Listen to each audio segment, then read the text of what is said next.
Hi, this is Phillip Taylor with the Homestead Liberation League, and today I am speaking with Carol Roth, who is a known author, testifier before Congress, entrepreneur, and serial decentralist.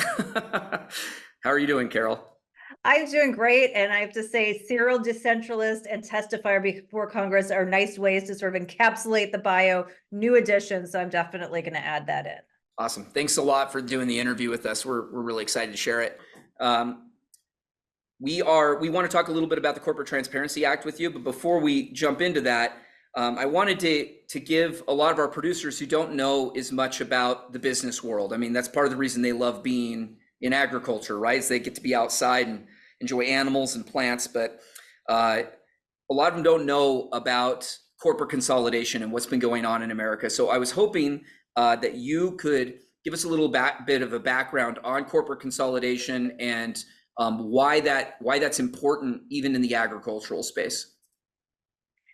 So I think when people hear about small business, that they think that it's actually a small number of businesses. And small businesses are far and away the largest contingent of businesses, not only in the US, but in the world.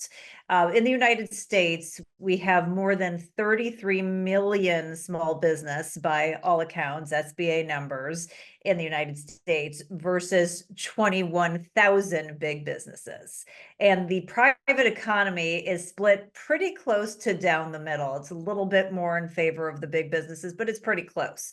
So if you think about it, you've got half the economy, half the jobs in the hands of all of these independent small business owners. They are across industries, they're across geographies, they're across backgrounds, they're of independent spirit and mind. Then you have about half the economy that is tied up in the hands of about 21,000 big businesses that have a lot of scale, strong balance sheets and a lot of ties to government.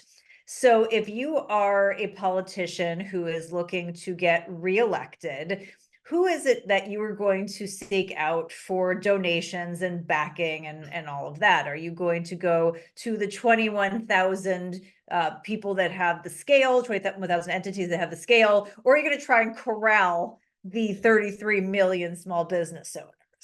And so that's what we've really been seeing in terms of the centralization versus the decentralization in the overall economy.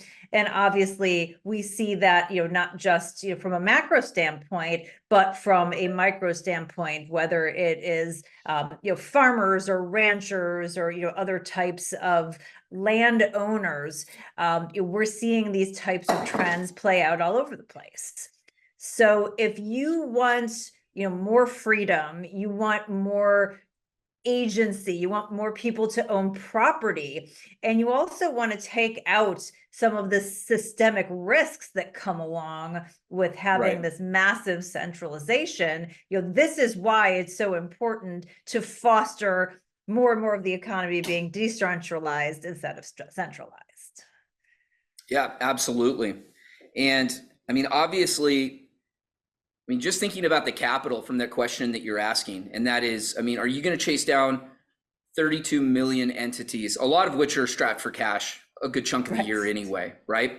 What we deal with a lot in agriculture is a lot of these producers don't have, they're not sitting on any capital until Right. literally the end of their season where they're reaping their harvest and they're selling their product. And a lot of them operate on a high amount of debt, but when you look at these 21,000 companies that you're talking about, and these two equally manage about the same amount of wealth, well, there's a much deeper pocket to obviously reach out to and less people to keep happy. I can only imagine trying to keep, 1,000 businesses happy, let alone Right. 30 million, right? So that makes a lot of sense. It makes a lot of sense. So do you feel like as a result of that, because there's an inclination to please that group of people, do you feel like that has impacted that consolidation? Like I'll give you an example. In the agricultural space, 85% of all meat processed in the United States is done by 4 processing companies. And so that is a monopoly on the industry. And those companies, especially during COVID, collaborated on production fixing, price fixing together. And so what would you say to that, like that trend heading towards this consolidation of control? Yeah, so certainly I think COVID is the most stark example that we have seen recently of what happens when you have political clout and power. The decisions that were made during COVID that, impacted all kinds of small businesses in an outsized way, including small food producers.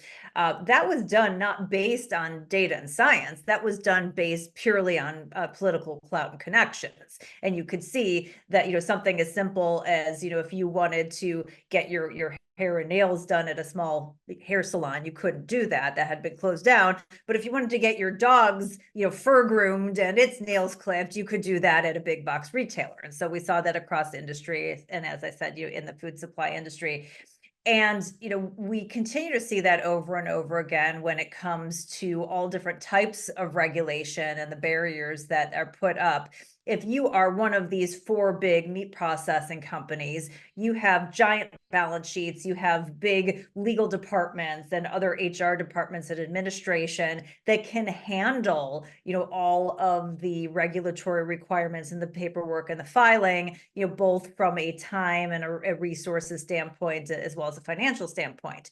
If you are that small family farm, if you are, ranchers, meat producers, whatever it is, you barely are trying to make it through just running your business. As you said, many of these entities, they may be asset rich, but they don't have a lot of cash. They certainly don't have a lot of extra time. They don't have extra personnel running around to deal with what are often very complicated regulations. And so the handful of companies love that because, it is regulatory capture. It creates a scenario that is incredibly anti-competitive and allows them to capture more of the market as more of the smaller producers say, well, this is just not worth us dealing with it. We have too many hoops that we have to jump through. And that's a very scary thing, Philip, if you think about it in terms of, not only entrepreneurships and property ownership and supporting your communities, but just in terms of systemic risk. And I'm going to point to a different industry as an example because it's Sure. recent. In the tech industry, we saw what happened a few weeks back with CrowdStrike when it went down, and all of a sudden you had, every Microsoft affiliated platform go down. You couldn't put a plane in the sky. People couldn't access their bank accounts in some places, on and on. And that's what happens when you have this massive centralization. You might not have as many incidents, but they're concentrated. They're not these small things that are spread out. So when it happens, it becomes a massive issue.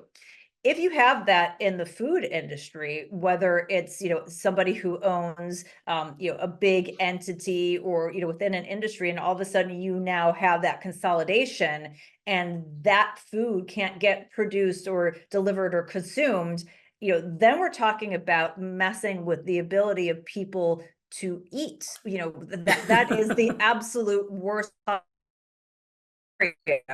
So the idea of having decentralization, it does spread out the risk on top of all of the other benefits and things that are aligned with just American values. But it is a decentralization of risk, and it takes away these huge black swan events and big systemic issues that can really impact all of our lives in a negative way. Yeah, I mean, we've definitely noticed that. Yeah, I would say across the country, but even in agriculture, like you're saying, with these centralized systems, if a particular plant was shut down during COVID, well, all of a sudden there's a meat shortage across the whole country because it's not a small producer. And then if you look at even on a larger scale, the fact that and again, I wouldn't claim to understand the full logistics of it, but we're at a logistic point where it's somehow more cost effective to raise animals in the United States and then butcher them, but move them for packaging all the way over to China and then ship them back over to the United States after packaging. And if you look at a disruption like you're talking about in a centralized supply chain, well, now it's no longer, oh, well, there's an upset and there's all these other parts of the market that can just adapt and prices fluctuate to meet that need. Instead, there's just a massive shortage and all of a sudden people can't feed their families. So I think you illustrated really well how this impacts the average family, this centralization. Let me ask you something. Do you feel like I think a lot of people ask this, but it almost feels like Congress, or you could say the Fed or whoever, they're working, well, it almost feels like they're working in conjunction with these larger companies, because you bring in something like the Corporate Transparency Act, and it's hard to picture how this affects anybody but that big 32 million pool of competitors, because it explicitly excludes those 21,000 businesses. It says, hey, they don't need to do this, but these 32 million companies do. So do you feel like that is something that is just is there any evidence in all the testimonies you've gone through and in your interviews with Congress, is there any evidence to suggest that that is a concerted effort, or is this just something that's just kind of the natural consequence of the loudest voices getting the most ears? I think it's the loudest voices getting the most ears to start with, and then the good intentions becoming bad intentions as they're put in place. I got to speak to a Republican congressman during the testimony who raised his hand and basically apologized to me as I was testifying, saying, I was one of the people who backed this. I just thought you put some information on a postcard. It wasn't a big deal and you shipped it off, and that it was going to be a very low barrier and it would be helpful for A, B, and C reasons. And then, Right. of course, when it was taken over by FinCEN, which is the Financial Crimes Enforcement Network division of the Treasury, that it got bastardized. And, oh, by the way, we put this in place under the Trump administration, and then it got, set off, under the Biden administration. It went in a different direction. And it's like, on one hand, okay, I understand, but like, how naive do you have to be to think that all of a sudden, this good idea that you had of putting people's information on a postcard, if that was the, really the initial intention, wasn't going to get bastardized and blown up in a really terrible way? When has that ever not happened in government? Right. So, it does seem a little bit naive. He wants to make the mea culpa now, but why are we in this position? And the idea of this data collection, that the underlying purpose of it is money laundering, cartel activity, and terrorism. So that's what you're trying to go after. It's a ridiculous premise, because obviously those people aren't going to be the ones who are self-reporting to FinCEN, right? It's just going to be the law-abiding people who screw it up and then get fined. But if you really had that as a concern, don't we think that those entities would be more likely to be aligned with bigger organizations when they had more employees and more dollar power than, a tiny family farm, than somebody who runs a cupcake shop and somebody who cuts hair? Right. I mean, it absolutely makes no sense. And so the idea that they didn't, it doesn't even include everyone, that they exempted these big businesses, does make you scratch your head and say, why is it that we need to put all the small business owners in a database, but we don't need the big ones? And my guess is it probably has something to do with the larger the company, the more easy it is to find information. If you're publicly traded, that's already filed. If you're another big entity, there's more touch points. Again, we need to get a handle on who these small guys are and figure out what's going on, and that gives us additional information we can leverage. So I'm always very skeptical of government, and I don't, even though they're the one governor, or excuse me, the one congressman who said that he didn't have bad intentions, I believed. I don't think that everybody who backed this, nor do I think the people who are still backing it are in the same bucket.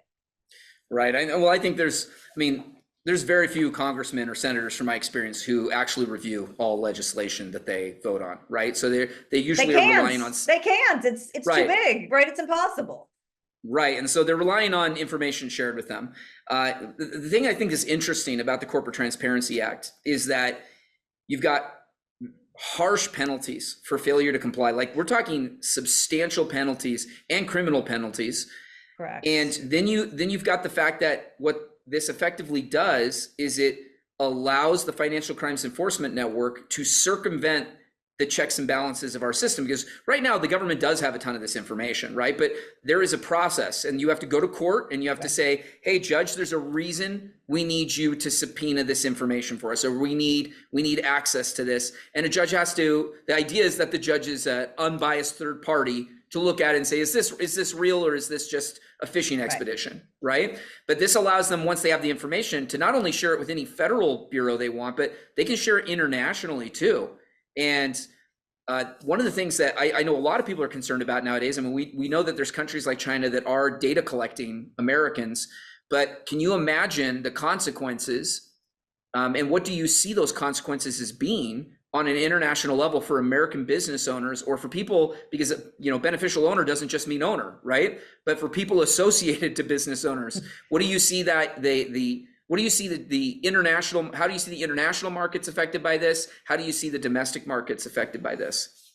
So if you go to FinCEN's website right now, and you go fincen.com or .gov/BOI, whatever their main URL is for BOI, right in the center of that website is an alert. And the alert is, there have been unsavory third parties who are taking advantage of this filing and reaching out to small businesses and trying to get all kinds of information pretending to be FinCEN.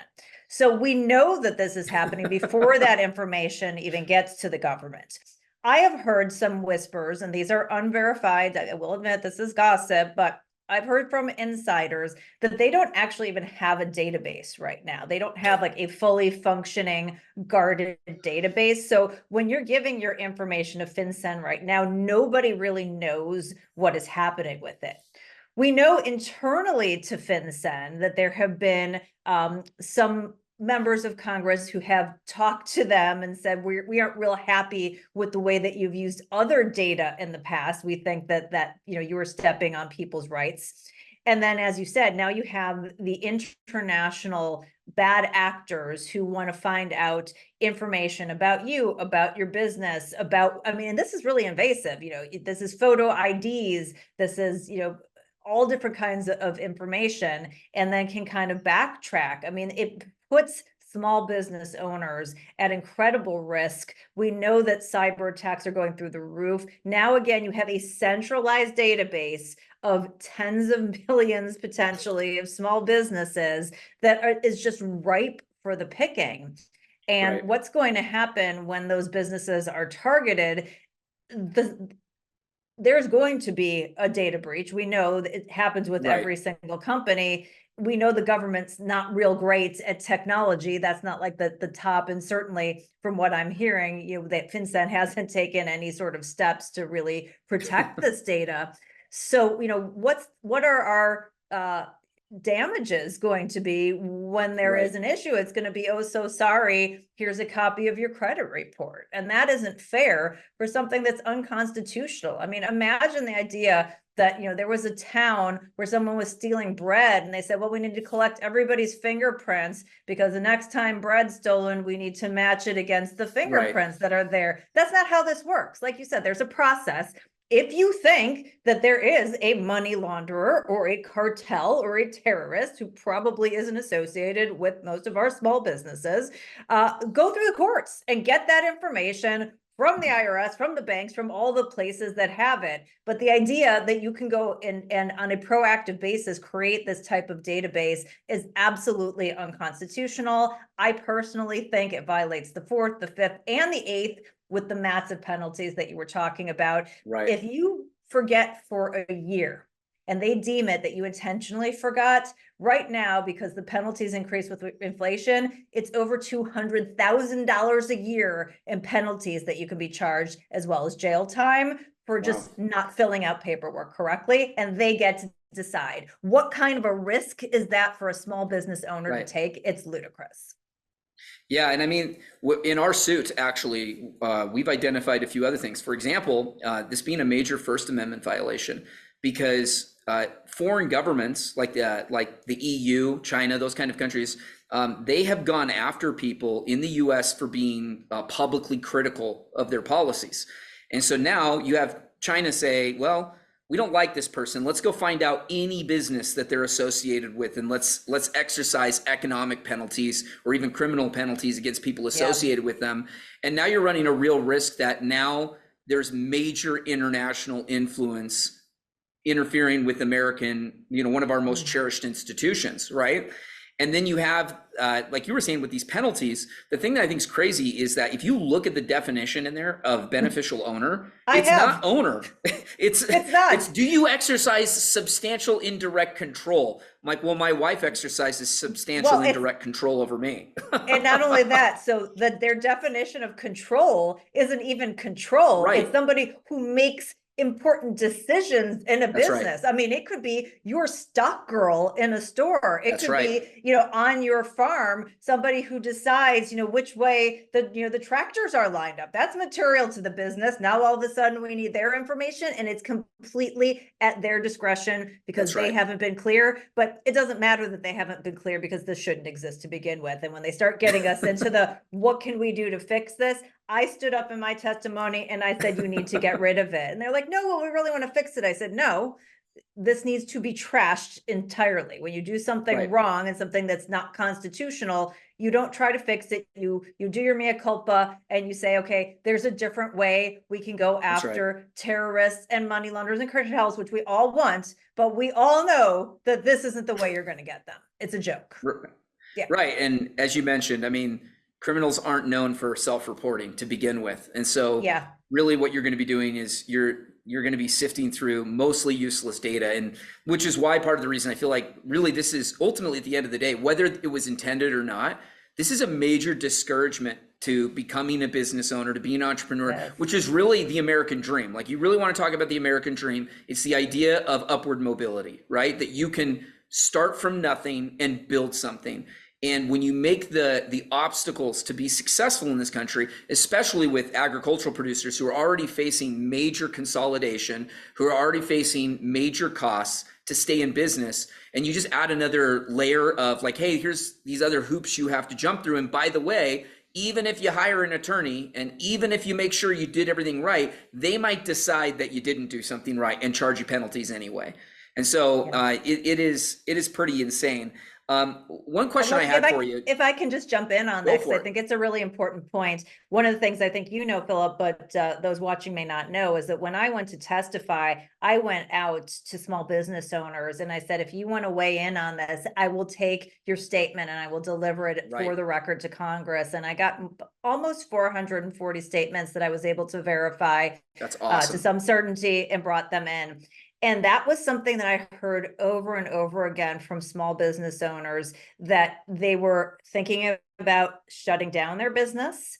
They were thinking about moving from an LLC to just being an unprotected business ownership. So giving up the other protections that having a business entity and other benefits that come with it, just so that they can avoid this. And then the exact same thing. And people who were thinking about starting a business, to your point, saying it's not worth the risk. And this is, if we want to continue to grow our economy, which benefits everybody, give people more opportunities to pursue that American dream, this is exactly the type of thing that Congress should not be doing. It stands against everything that a group that's supposed to be protecting the backbone of the economy, and one who benefits, by the way, from GDP growth in terms of more taxes and more revenues. They should be getting rid of this. Not saying we don't want consolidation, the big for this. Love that, because if you go out of business, that's an opportunity for them to pick up your clients and for them to grow bigger and get more revenue, power, and control. Yeah, I totally agree. So here's my question, because I know a lot of times when Congress does something, or the powers that be, you can just put that under that blanket term, right? When they do something, it feels like for small business owners, there's not really a lot they can do other than like lick their wounds and try to find a way to survive, right? And so what would you encourage, small producers, small business owners, people like our followers, people like our supporters, what would you encourage them to do now that the act's taken effect this year? Would you encourage them to comply? In the meantime, what would you encourage? So it depends on when you started your entity. If you started it during 20 limited window, not a lot you can do. But if you started it before 2024, you have until January 1st of 2025. So effectively the end of the year. And so I can only tell you what I'm doing. I am not doing anything until, let's say, middle of December. If this isn't settled by middle of December, then we'll have to, evaluate and decide if I want to be in contempt of the act and risk those fines or not. Right. But I think that there's still a period of time to change some things around. There are a lot of activities. And again, thank you for being a part of this with your lawsuit, which is huge. The one thing that can really help all of these lawsuits along is buying time. And by buying time, there is a delay act that was sponsored by Senator Tim Scott. It is on the desk of Senator Sherrod Brown from Ohio, who, by the way, is up for re-election this year. And he is he's not acting on it. And we need more people, particularly in Ohio. So if you have any friends in Ohio or people in Ohio, to call his office or call your own rep and have them call him and put the pressure to get the delay in place, because that's an easy thing. Nobody's making a final decision, but it's just giving more time for everything to get sorted out since we have all these lawsuits. There's also 2 repeal bills, one in the Senate sponsored by Tommy Tuberville and one in the House by Representative Davidson from Ohio. And so those are also bills that can get repealed. And again, I would encourage you to use your voice, and using your voice, anything helps. But the best thing to do, and it's so old school, is to pick up the phone. Because what we've heard, first of all, I heard when I was testifying in front of Congress that people were getting calls, the congressmen were getting called in their office, and that was perking up their attention. So we do know that they're hearing about it. But I've also heard from other people that because everybody emails or sends a tweet or whatnot, that when 10 people call, like nobody calls their office. When 10 people call, all of a sudden this is a giant issue. So if we can get more people making calls to their senators and representatives, and anybody that can help call those people and make a big deal about it, that is going to move the needle more. So we want the delay bill, we want the repeal bills, and then obviously anything you can do to support the entities that are pursuing lawsuits, that would be fantastic, because those do not come easy or cheap, and create a lot of effort. So your support behind that is actually really helpful. And then I would also say, outside of CTA, get involved at the local level, because state and local, for things like farmland and ranchers and like, you can put laws in place about who can come in and who can buy certain land and certain businesses, and try to stop some of this consolidation. And that is much more effective at the state and local level. So there's work to be done on all levels, unfortunately, and our freedoms don't come for free. We have to actually take action and make sure that we work to preserve them. Yeah, I appreciate it. Yeah, I mean, basically, I think you hit all the areas that I can think of that people can do things. With our particular lawsuit, we are funding it through a nonprofit, so people can come and they can donate to the lawsuit itself. In fact, on August 17th, I know you can't make it, but we are doing a fundraiser called Save the Ranchers Rifle Roundup, and it's going to be pretty cool. We're actually having some local Second Amendment groups that are doing a full day of training for our donors. And there's a nice fancy dinner that's all locally produced food by our producers. So it's pretty exciting stuff, but you're absolutely right. The challenge is getting the momentum where they feel the pressure. And if they think it's just going to be something that's noisy for a little while and goes away, then they might pull back and just reintroduce it. But at this point, they need a resounding slap in the face from all fronts in order to make it happen.